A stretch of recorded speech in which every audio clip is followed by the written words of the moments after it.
땅을 떠난 지 3개월이 되던 날 그들이 시내 광야에 이르니라. 그들이 르비딤을 떠나 시내 광야에 이르러 그 광야에 장막을 치되 이스라엘이 거기 산 앞에 장막을 치니라. 모세가 하나님 앞에 올라가니 여호와께서 산에서 그를 불러 말씀하시되 너는 이같이 야곱의 집에 말하고 이스라엘 자손들에게 말하라. 내가 애굽 사람에게 어떻게 행하였음과 내가 어떻게 독수리 날개로 너희를 업어 내게로 인도하였음을 너희가 보았느니라. 세계가 다 내게 속하였나니 너희가 내 말을 잘 듣고 내 언약을 지키면 너희는 모든 민족 중에서 내 소유가 되겠고 너희가 내게 대하여 제사장 나라가 되며 거룩한 백성이 되리라. 너는 이 말을 이스라엘 자손에게 전할지니라. 아멘. 우리 같이 기도하겠습니다. 사랑과 은혜가 풍성하셔서 우리를 죄와 허물 가운데서 사망의 그늘 가운데서 구원하시고 주의 자녀 삼으셔서 주일이면 이렇게 하나님 앞에 달려나와 예배로 한 주간을 시작하게 하시는 거룩하신 하나님을 찬양합니다. 아버지, 이 시간 주님 앞에 나와 예배하며 하나님의 말씀을 듣기를 원합니다.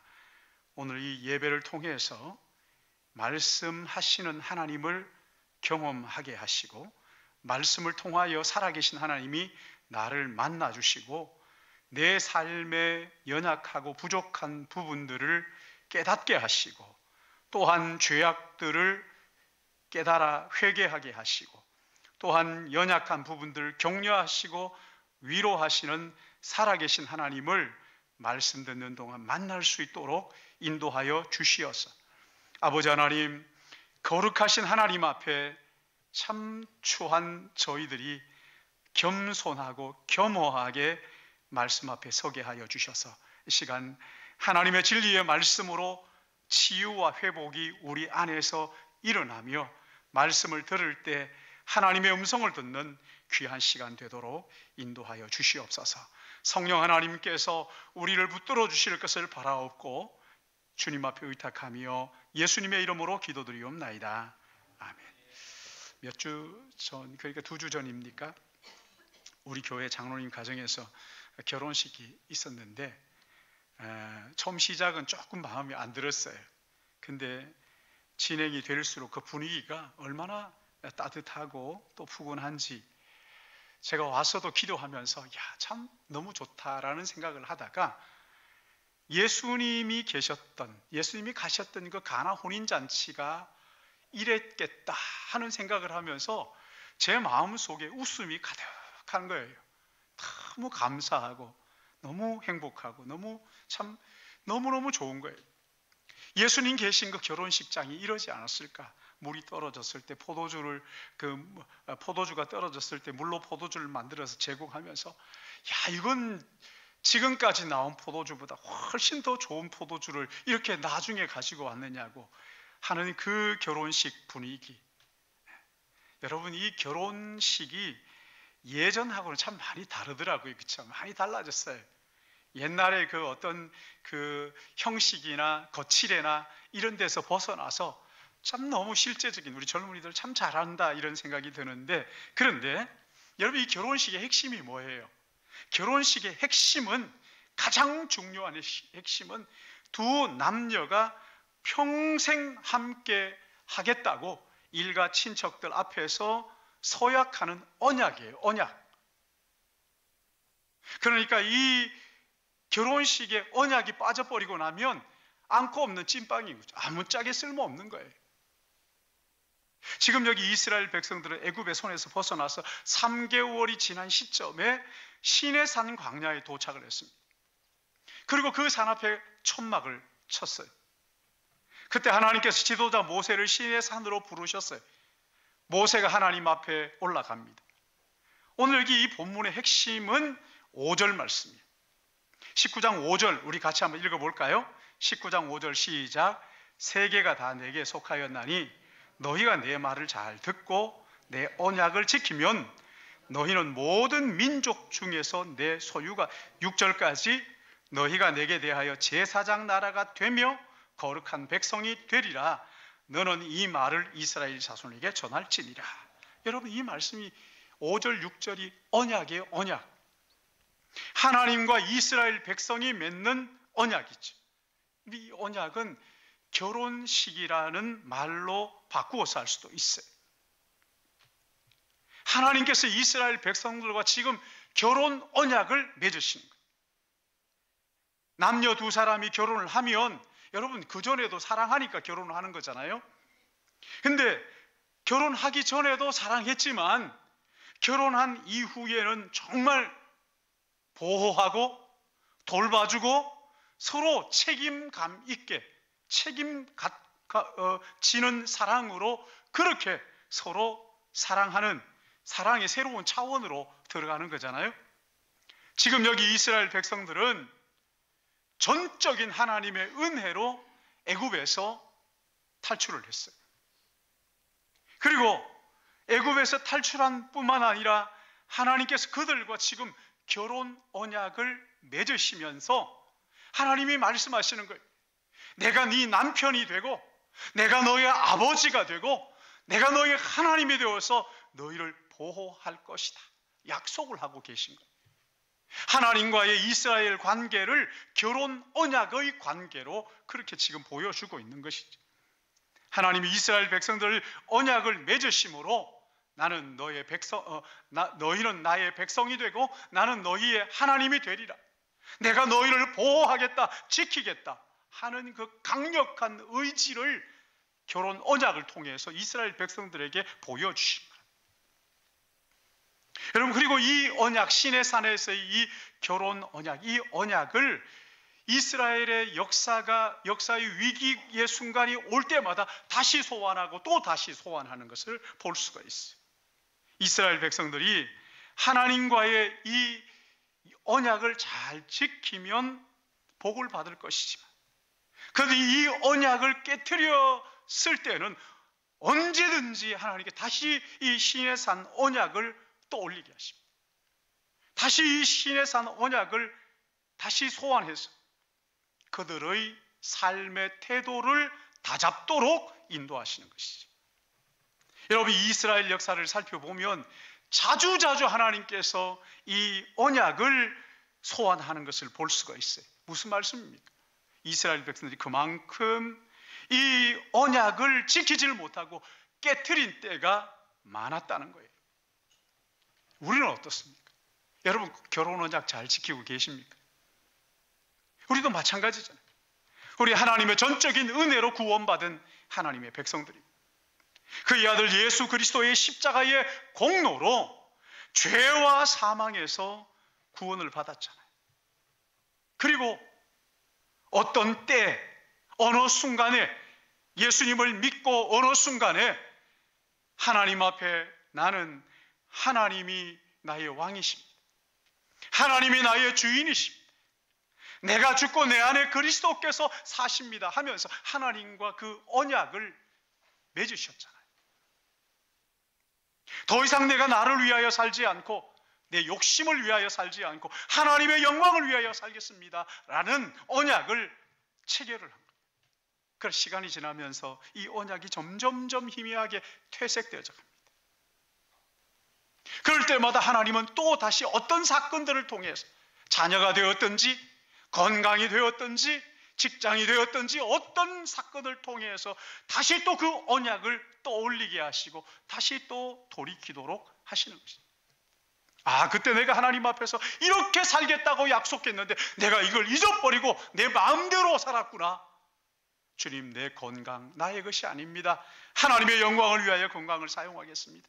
나의 시간, 나의 이 물질, 내 마음대로 썼던 것을 용서하시고 나 이제 하나님의 영광을 위하여 그 언약을 다시 되새기는 거죠. 여러분, 오늘 이 성경은 이스라엘 이 언약을 보면서 내가 하나님과 맺은 그 언약을 다시 기억하고 우리의 삶을 가다듬도록 기회를 주시는 거란 말이에요. 여러분, 이런 기회를 날려버리고 나면 하나님과 맺은 언약을 다시 기억해야 되는 이런 기회를 아무렇지도 않게 날려버리고 그리고는 아무 일도 없었던 것처럼 살아가는 것보다 더 어리석은 사람은 없습니다. 제가 예배를 이렇게 드리면서 저 얘기를 해야 되나 말아야 되나 하는 마음이 있었는데 해야 되겠어요. 여러분 예배 시간에 정한 시간에 오시잖아요. 잘 하셨어요. 예배를 마치고 가시잖아요. 잘 하셨어요. 근데 꼭 보면 이렇게 예배 시간 지나고 난 다음에 오는 분들이 있어요. 그리고 예배 시간 끝나기 전에 나가는 분들이 있어요. 전 마음이 얼마나 상하는지 몰라요. 저분이 왜 저러실까? 사랑하는 여러분, 1시간 예배에 마음을 쏟지 못하는, 마음을 다하지 못하는 그 정성 가지고 어떻게 하나님을, 이 언약을 생각을 하겠느냐 말이에요. 너무 가슴 아픈 일이에요. 여러분, 우리에게 주어진 시간이 무한정 있는 게 아닙니다. 예배가 내일도 다음 주도 드릴 수 있다는 보장을 아무도 할 수 없습니다. 하나님이 주신 이 1시간 예배, 여기에 내가 마음을 다 실어가지고 내 하나님을 이렇게 영화롭게 이 언약을 기억하면서, 여러분 이런 거 날려버리면 안 되죠. 언약을 다시 기억할 수 있는 너무 좋은 기회 아닙니까? 이스라엘 백성들이 하나님과 시내산에서 맺은 이 언약을 통해서 오늘 우리를 일깨워 주시는 거예요. 여러분 정말 하나님께서 이것을 통해서, 시내산 언약을 통해서 우리에게 깨우쳐 주시고자 하시는 것이 무엇일까요? 첫 번째는요, 우리의 인생이 빨리 가는 것보다 어디를 향하여 가느냐, 누구를 위하여 사느냐, 이 방향이 더 중요하다는 것을 깨우쳐 주시는 거예요. 오늘 여기 2절 말씀을 보시면요, 그들이 르비딤을 떠나 시내 광야에 이르러 그 광야의 장막을 치되 이스라엘이 거기 산 앞에 장막을 치니라. 여러분 여기 장막이 뭡니까? 텐트 아니에요? 텐트. 텐트가 뭐예요? 텐트는 집이 아닙니다. 텐트는 하룻밤 된세를 피하기 위해서 그 치는, 우리 그 서리를 피하기 위해서 치는 거잖아요. 여기 지금 이스라엘 백성들이 애굽을 떠나 3개월 동안 여러 곳을 다니면서 이 텐트를 쳤어요. 천막을 쳤어요. 근데 이번에는 이 천막을 시내산 앞에서 쳤는데 좀 오래 머물렀어요. 거기에서는. 지금 3개월을 걸쳐서 시내산까지 왔는데 시내산 앞에서 쳤던 이 천막이 얼마나 가느냐? 출애굽기 19장 여기에서 쳤던 천막을 민수기 10장 11절에 보시면은 둘째 해 둘째 달 스무날에 구름이 증거의 장막에서 떠오르매 이스라엘 자손이 시내 광야에서 출발하여 자기 길을 가더니, 그러니까 시내 광야에서 12달 가량 머무르게 되었던 것이죠. 이스라엘 백성들이 애굽을 나올 때 하나님께서 얼마나 재촉하셔가지고 급하게 허리띠를 띠고 무교병을 넣지 않는 떡을 먹으면서 그렇게 나왔잖아요. 홍해를 급하게 건넜습니다. 그리고 3개월이 지나서 이 시내 광야에 쉬지 않고 전진하면서 시내산까지 이르르게 하셨는데, 근데 시내산 앞에서는 조급하지 않으시고 거기에서 1년 동안 머물러 있게 하신 거예요. 왜 하나님께서 그렇게 하셨을까요? 거기 1년 동안 머물면서 하나님께서 모세를 시내산으로 불러 올립니다. 그리고 거기에서 말씀하시기 시작하십니다. 이스라엘 백성들이 시내산 아래 머물면서 그 마치 시간이 멈춘 것처럼 얼마나 답답하겠어요. 근데 하나님께서 이 시간에 이스라엘 백성들과 언약을 맺으시지. 오늘 여기 19장 1절부터 보시면 19장에 보면 언약을 맺으시는 장면이 나오고 그 다음에 그 언약의 핵심이 출애굽기 20장부터 나옵니다. 여러분 출애굽기 20장부터 뭐가 있어요? 10계명이죠. 하나님께서 언약을 맺으신 그 핵심이 10계명이라는 거예요. 그동안 이스라엘 백성들 법 없이 살았어요. 애굽에서 법 없이 애굽의 법을 따라 살았습니다. 그러나 이제 나와가지고 3개월이 지나는 동안 하나님께서 이제 너희들에게 법이 필요하다. 그리고 주신 것이 10계명 법이에요. 이 10계명을 왜 주신 거예요? 이 10계명을 주시면서 이제 너희들은 애굽에서 살았던 그때의 삶과 다른 삶, 그러니까 애굽의 법을 따를 것이 아니라 하나님이 주신 이 10계명의 법을 따라서 살라고, 이제 다른 삶을 살라고 10계명을 주신 거예요. 오늘 여기 이 본문 말씀이 그렇게 말씀하시는 거예요. 이제부터 너희는 나의 백성이고 내가 너희 하나님이니 나의 말을 잘 순종하면 내가 너희를 보호하고 축복할 것이다. 그 언약을 붙들고 살아라, 이렇게 말씀하시죠. 그래서 언약을 맺으신 겁니다. 그들에게 하나님의 백성으로서의 책임을 맡겨주신 거죠. 그냥 막 사는 것이 아니라 이제는 하나님과 언약을 맺었으니 하나님의 백성다운 삶을 살아라. 하나님께서도 이스라엘과 언약을 맺었으니 내가 이제 너희들을 책임 있게 돌봐주겠다 약속하신. 그리고 그 다음에 성막을 주셨죠. 여러분, 이 성막이 뭔 것 같으세요? 결혼 언약을 맺고, 그리고 이 성막이라는 것은 마치 이스라엘 백성들에게 주시는 신혼집 같은 거예요. 신혼방 같은 거예요. 어떻게 하나님과 교제하고, 어떻게 하나님께 나아가고, 어떻게 내가 희생 제사를 드리고, 내 하나님과 어떻게 사귀며 살 것인가라는 것을 이 레위기서, 이 그 제사 예법, 이 성막을 통해서 보여주신 것이지. 레위기서를 보시면은 5가지 하나님께 나가는 제사가 나오잖아요.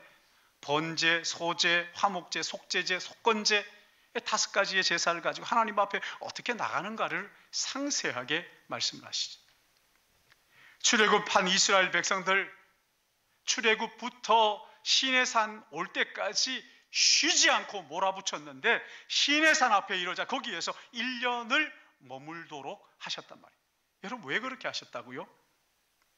가나안 땅으로 빨리 들어가는 것보다 더 중요한 것은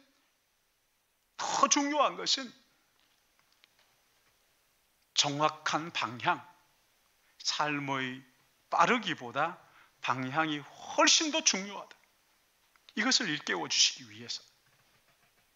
여러분, 이 방향이 중요하다는 것을 어떻게 말씀하시는 거예요? 첫째는요, 너희가 누군지 알라는 거예요. 너희가 누군지 알라. 너희의 정체성이 무엇인지 알라.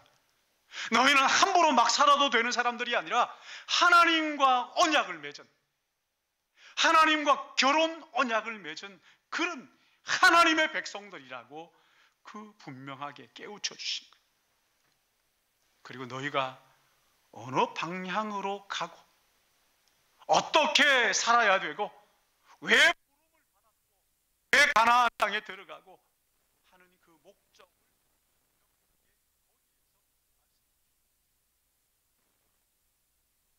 너희를 우리를 향하신 하나님의 기대에 생각해봐라 말씀하신. 그래서 시내산에 머물게 하시는 거예요. 여러분, 지금 이스라엘 백성들은 가나안을 향한 여정을 계속하고 있는 중이에요.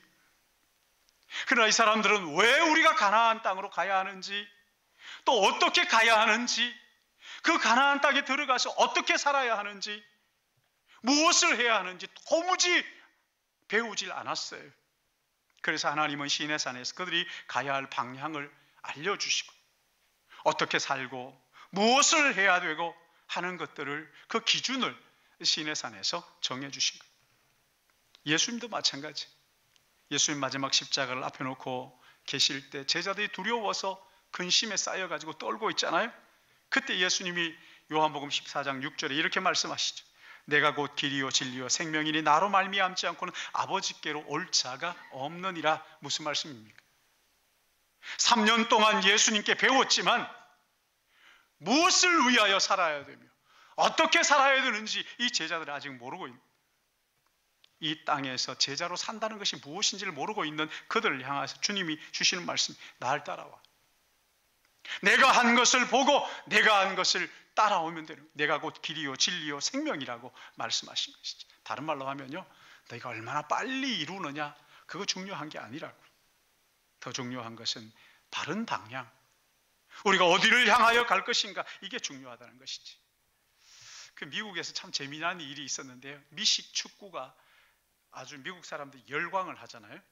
가장 좋아하는 그 스포츠 중에 하나인데 1929년에 미국 그 미식 축구 결승이, 대학 미식 축구 결승이 있었는데 조지아 공대하고 캘리포니아 대학이, 두 대학이 이제 그 결승을 하는데 4쿼터까지 0대 0으로 아주 팽팽하게 경기가 긴장감 있게 진행이 되는데, 그때 마침 공이 어떤 선수 앞에 딱 떨어집니다.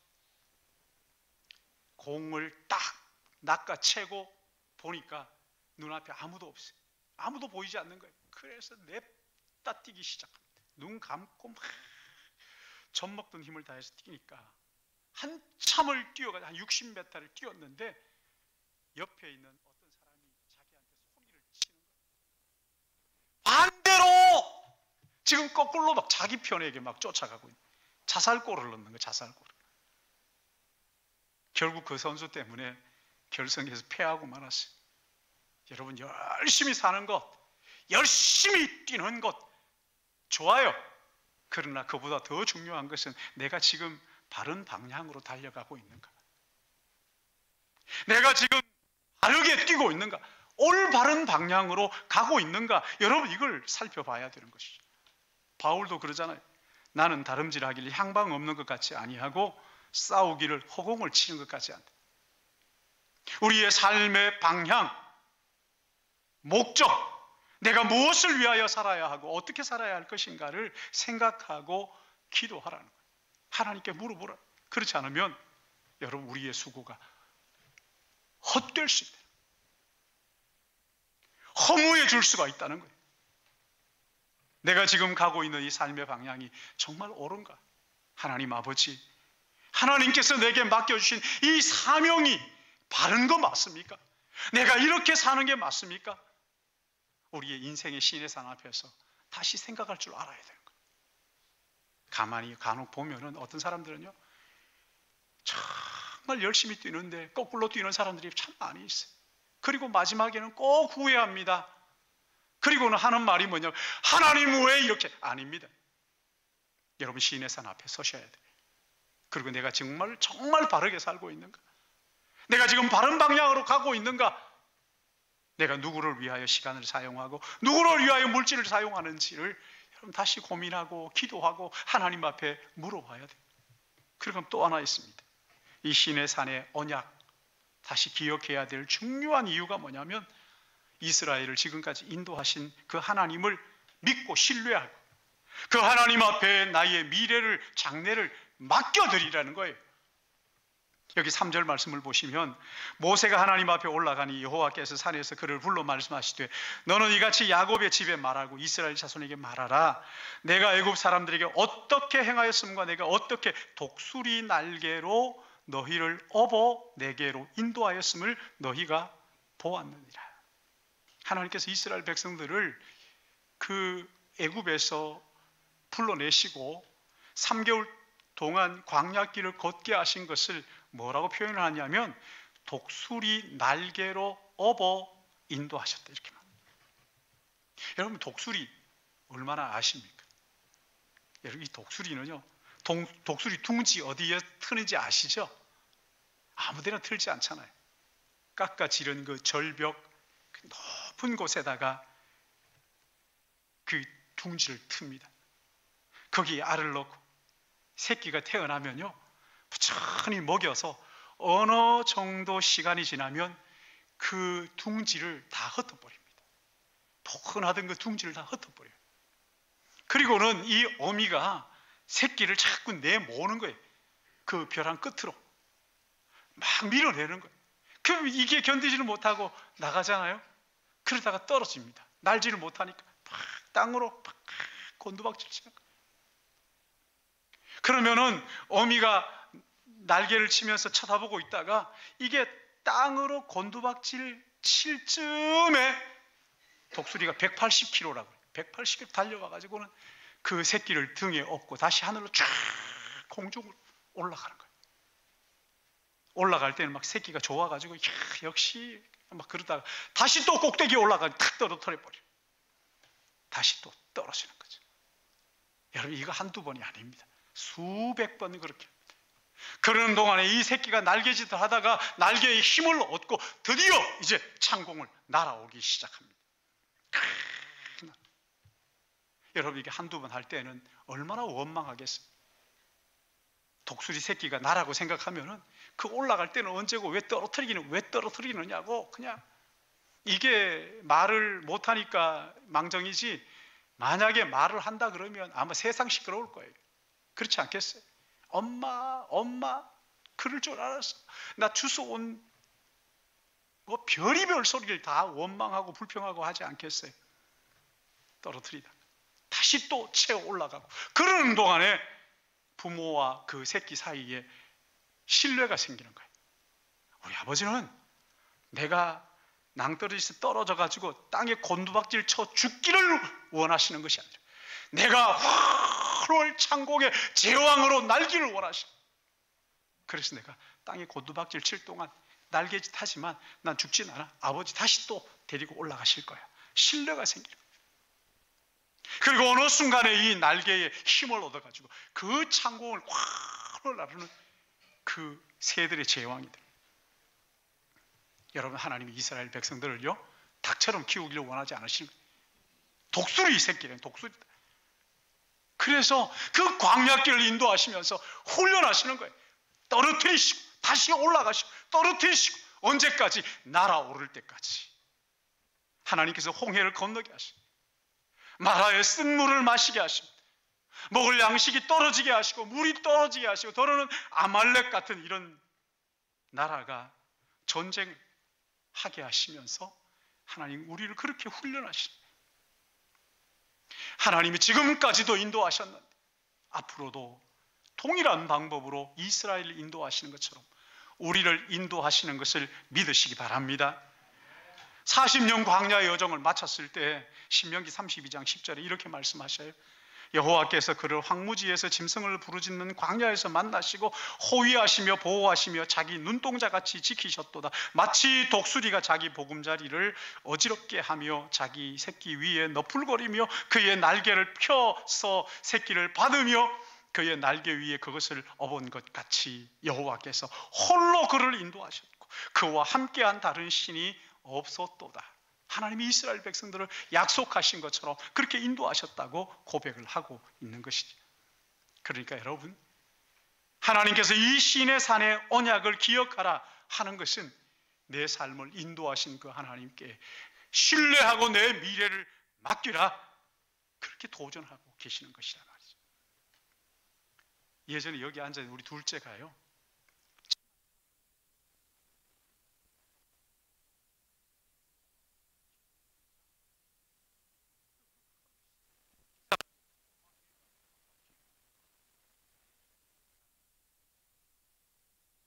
기름 걱정하지 말고 너는 즐기기만 하면 돼.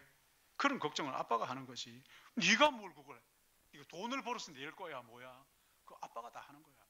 걱정하지 마. 우리에게 있으면 아빠가 하는 거지. 그렇지 않아요? 우리에게 똑같이 말씀하시는 거예요.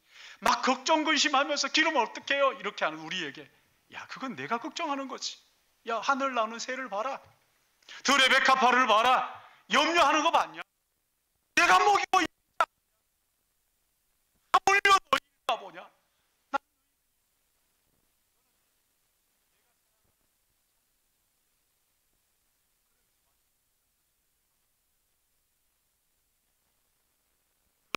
자기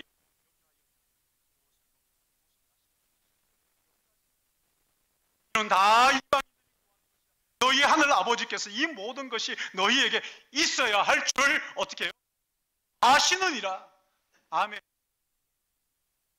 아신단 말이지요. 여러분, 하나님은 인격적이신 분이잖아요.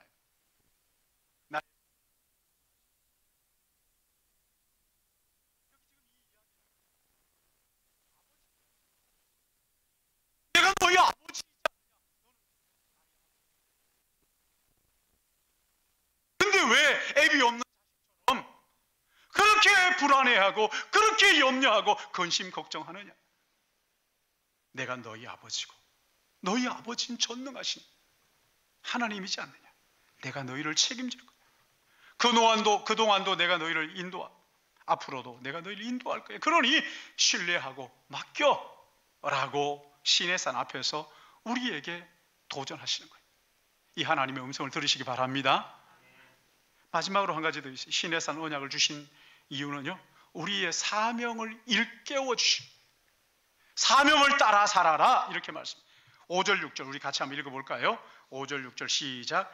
세계가 다 내게 속하였나니 너희가 내 말을 잘 듣고 내 언약을 지키면 너희는 모든 민족 중에서 내 소유가 되겠고 너희가 내게 대하여 제사장 나라가 되며 거룩한 백성이 되리라. 너는 이 말을 이스라엘 자손에게 전할지니라. 아멘. 자, 여기 보시면 이스라엘 백성들 누구 소유라고요? 누구 소유예요? 하나님의 소유예요. 근데 여기에 소유라는 이 말이 히브리 말로 세굴라예요. 세굴라. 이 세굴라라는 것은 이걸 전 히브리어 얘기하지 않지만 말씀드리는 건 기억하라고요. 이 세굴라라는 건 뭐냐? 보물이라는 뜻이 보물. 하나님께서 우리에게 말씀하시고 너는 내 보물이야. 그만큼 아끼고 사랑하는 보물이. 우리를 거기에 비유하셨어요. 너는 나의 보물이야. 너는 나의 보물이야. 여러분 옆에 분들에게 한번 해보세요.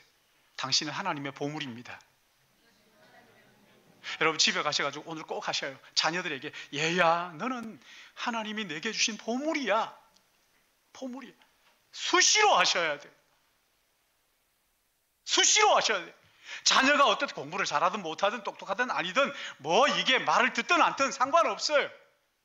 여러분이 만들어서 돈 주고 산 것도 아니잖아요. 하나님이 주신 거잖아요.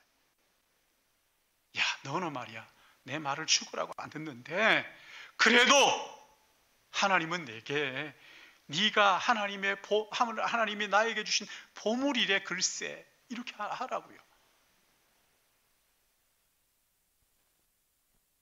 진이야 넌 우리 가정에 하나님의 주신 보물이야. 정환아 넌 우리 가정에 준 하나님의 보물이야. 진심으로 한번 해보셔요. 아이들이 안 변하나? 정말 한번 해보시라고요. 넌 우리 집의 보물이야. 보물이라. 그런가 하면 여기요. 두 번째는 제사장 나라. 이렇게 말하는 제사장 나라. 제사장 나라가 뭐예요? 제사장은 이쪽과 저쪽을 이어주는 다리 같은 역할을 하는. 예수님께서 우리의 대제사장이 되셨다. 이게 뭡니까? 하나님과 우리 사이에서 그 죄를 해결하시고 이어주시는 다리가 되셨다는 거 아닙니까? 다리가 되신 거거든요. 우리에게 주신 이 보물 같은 이 보물을 누군가에게 전해주기 위해서는 이 다리가 필요한 거예요. 이스라엘은 제사장 나라라는 이스라엘 너희들은 이 세상에 하나님의 보물이 무엇인지 하나님의 어떤 분인지를 알려주는 제사장의 사명을 허락해 주셨다는 거예요. 그러니까 또 하나 여기 거룩한 백성 이렇게 했어요. 거룩한 백성은 하나님의 것으로 구별되었다 이런 뜻이지요. 하나님께 특별히 생각하는 거예요. 특별히 구별하는 거란 말이에요. 근데 여러분 이스라엘 백성들만 이렇게 하나님의 소유로 또 하나님의 거룩한 나라로 제사장으로 이렇게 부름받았습니까? 5절 말씀을 보시면 이렇게 말씀하시죠. 세계가 다 누구의 소유라고요? 하나님의 소유. 온 세계가 다 하나님의 소유입니다. 근데 온 세계가 하나님의 소유라는 것을 인정하면 좋겠는데 그렇지 않은 거죠. 그래서 이스라엘 백성들이 말씀하시는 거예요. 야, 온 세계가 다 나의 것이지만 부탁인데 너희들만이라도 내가 이 온 세계의 주인이라는 것을 너희들이 인정하면서 살아야 된다. 알겠지? 그리고 내가 너희들 베푸는 이 복을 누리면서 살아야 돼. 온 세계가 다 하나님의 것이지만 하나님을 하나님으로 인정하지 않는 그들 속에서 제사장 나라, 거룩한 소유, 그렇게 하나님을 높이고 인정하면서 살라고 이스라엘을 부르신 거예요. 하나님은 온 세계의 통치자이십니다. 하나님은 온 세계의 왕이십니다. 그러니까 하나님이 왕되심을, 하나님이 통치자이심을 세상에 선포하며 살라고 우리를 제사장 나라로, 거룩한 나라로 그렇게 불러주신 것이죠. 그러면서 우리에게 사명을 주셨잖아요. 너희들 말이야, 나를 인정하지 않는 저 세상 속에서 하나님의 왕되심을 드러내고 전하는 삶을 살라고 그렇게 우리에게 사명을 맡겨 주신 거라고요. 오늘 여기 이스라엘 백성들에게 시내산 앞에 1년 동안 머물게 하시면서 바로 그 사명을 일깨워 주시는 그런 장면이 이스라엘 백성들 거룩한 나라로 부르신 이유가 뭡니까? 아브라함을 부르신 이유와 똑같잖아요. 아브라함을 부르신 이유가 뭡니까? 너 축복받아라, 잘 먹고 잘 살아, 그런 게 아니잖아요. 아브라함을 통해서 세계 모든 민족이 축복받는 복의 축복의 통로로 쓰임받는, 모든 세계가 하나님의 것이지만 하나님을 하나님으로 인정하지 않는 이 세상 가운데에서 너희들이 하나님을 인정함으로 복받고, 그리고 너희를 통하여 하나님의 왕이신 것을 전해지도록 제사장적 사명을 우리에게 맡겨주신 것이죠. 근데 여러분, 이 제사장적 사명을 맡은 이 아브라함이 우리와 똑같은 평범한 인간이라. 근데 언제 이 아브라함이 평범으로 비범한 사람으로 드러나느냐? 창세기 14장을 보시면요, 아브라함이 조카 롯이 그 연합군에 의해 가지고 다 붙들려 갑니다. 그 소식을 듣고는 집에서 길리온 318명을 데리고 연합군을 쳐서 롯을 구해줍니다. 이 일 때문에 소돔 왕과 그 멜기세덱, 그 살렘 두 왕이 승리하고 돌아오는 아브라함을 맞이합니다. 그러면서 이 아브라함을 높여줍니다.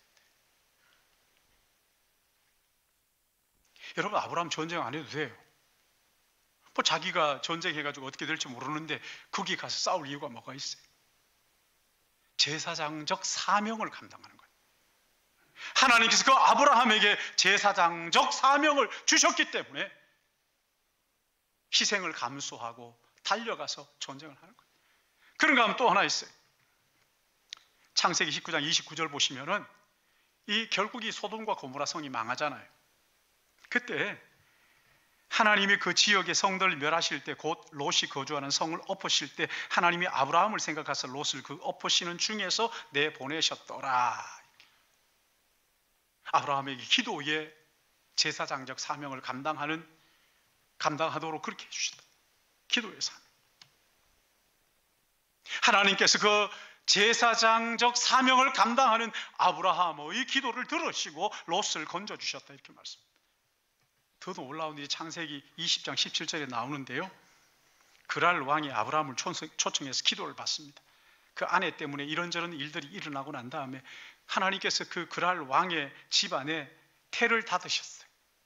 그러면서 아브라함을 불러다가 기도를 받으라고 이렇게 말씀합니다. 아브라함이 하나님께 기도하며 하나님이 아비멜렉과 그의 아내와 여종을 치료하사 출산하게 하셨습니다.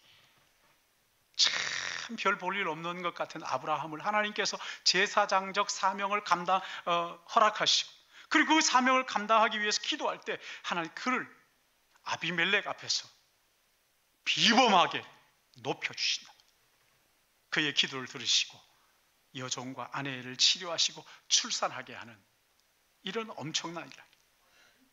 여러분, 그 베드로전서 2장 9절 보시면요, 그러나 너희는 택하신 족속이요 왕 같은 제사장들이 거룩한 나라요 그의 소유가 된 백성이니 이는 너희를 어두운 데서 불러내어 그의 기이한 빛에 들어가게 하신 이 아름다운 덕을 선포하게 하려 하십니다. 하나님 우리를 이 땅에서 부르신 것은 하나님의 아름다운 덕을 선포하기 위해서. 사랑하는 여러분, 오늘 이 말씀을 보시면요, 우리가 어떻게 구원을 받았는가? 해답이 여기에 있어요. 하나님이 택하셨기 때문에. 할렐루야. 하나님이 택하셨기 때문에. 우리는 하나님께서 왕같은 제사장으로 삼으신 것을 믿으시기 바랍니다. 거룩한 나라로 부르셨어요. 하나님의 보물 같은 존재로 부르셨어요. 왜요? 이는 너희를 어두운 데서 불러내어 그 기이한 빛에 들어가게 하신 이의 아름다운 덕을 선포하게 하려 하십니다. 우리를 불러서 하나님과 세상 사이에 다리 역할을, 제사장적 사명을 맡겨주셨단 말이죠. 하나님 우리에게 제사장적 사명을 주셨음을 깨닫고 나에게 주신 이 시간과 물질, 이것을 무엇을 위하여 쓸 것인가를 여러분 기도하면서 고민하셔야 돼요. 그렇게 할 때 하나님께서 아브라함을 높여주셨던 것처럼 우리에게 복을 주시고 높여주시는 것을 믿으시기 바랍니다. 우리의 사명을 감당하지 않고서야 어떻게 하나님이 우리를 통해서 역사하시겠느냐 말이에요. 난 누구를 위하여 살고, 내가 물질을 누구를 위하여 사용하고, 나의 시간을 무엇을 위하여 사용해야 되는지를 하나님 앞에 물으면서 나에게 주신 제사장적 사명을 깨닫는 그런 아침이 되면 좋겠어요. 그 우리나라 국적에 독일에서 최고의 자리에 오른 바이올리니스트가 있어요. 이 사람은 독일에서 이 바이올린 실력을 인정받아 14살 때 우리 하영이가 가 있는 그 뮌스터의 대학에 입학을 합니다. 음대에 최연소 입학을 해요. 그리고 이 친구가요, 바이올린이 수십억 호가하는 과르넬이라는 게 있어요. 과르넬이라는 그 바이올린이 있는데, 이 바이올린을 1년 동안 무상으로 사용할 수 있는 콩쿠르가 있어요. 거기서 1등을 해가지고 그걸 사용하는 거죠. 세계 곳곳에서 초청을 받습니다. 근데 그렇게 성공 가도를 달리던 어느 날 이 친구에게 우울증이 옵니다. 그리고 손이 점점 굳어갑니다. 그러던 어느 날 찬양이 자기에 들려옵니다. 최후 승리를 얻기까지 주의 십자가 사랑하리. 빛난 면류관 받기까지 주의 십자가 붙들겠네. 성공이 아니라 부활을 붙들어야 되는 거구나. 내가 아직 끝난 것이 아니구나. 그때 엄마가 한국으로 들어오라고, 한국으로 가가지고 병원을 다니고 소록도에 가서 그들을 위로하기 위해서 바이올린을 키고 교도소에 가서 예배에서 바이올린을 킵니다. 그러면서 거기에서 깨달은, 그렇지, 내가 내 영광을 위하여 바이올린 한 것이 아니라 하나님의 영광을 위하여 다른 사람들을 섬기고 위로하기 위해서 내가 이 바이올린을 시작을 했는데, 그리고 그날부터 하나님의 영광을 위하여 다른 사람들을 위로하고 섬기기 위하여 제사장적 사명을 각성한 거예요. 다시 깨닫게 된 거예요. 그리고 전 세계를 다니면서 지금도 하나님의 도구로 그렇게 간증을 하고 다니는 것을 볼 수가 있고, 우리 연세대에 와 있는 박지혜입니다. 바이올리니스트. 사랑하는 여러분, 하나님께서 우리를 시인의 산 앞에 머물게 하는 시간이 있어요. 그때 우리는 우리 주님 앞에 물어야 하는 거예요. 나는 어디를 향하여 달려가고 있는지, 내가 바른 방향을 가고 있는지 하나님 깨닫게 하여 주십시오. 내 안에 근심과 걱정 다 내려놓고 나를 사랑하셔서 나를 위하여 자기 생명을 내어주신 하나님을 믿고 신뢰하고 그분 앞에 나의 미래를 맡기게 하옵소서.